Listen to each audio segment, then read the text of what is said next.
ایک شخص نے ایک خوبصورت لڑکی سے شادی کر لی۔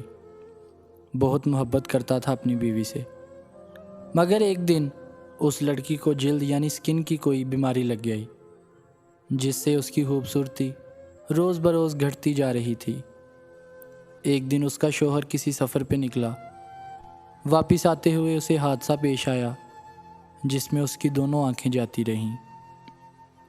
خیر، ان کی ازدواجی زندگی یوں ہی چلتی رہی اور اس کی بیوی کی خوبصورتی مزید گھٹتی رہی، مگر اندھے آدمی کو اس بات کا علم نہیں تھا، لہٰذا ان کی زندگی پر اس کا کوئی اثر بھی نہ پڑا۔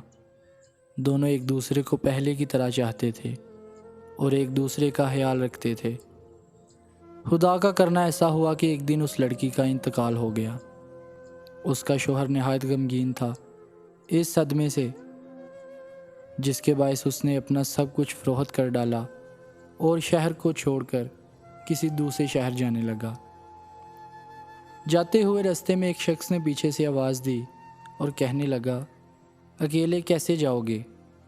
اب تک تو آپ کی بیوی آپ کی مدد کرتی رہی، آپ کا خیال رکھتی رہی اور آپ کی آنکھیں بنی رہی۔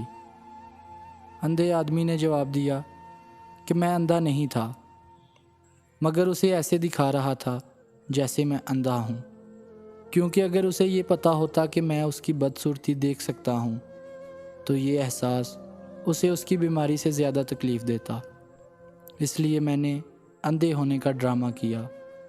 وہ بہت اچھی بیوی تھی، میں بس اسے خوش رکھنا چاہ رہا تھا۔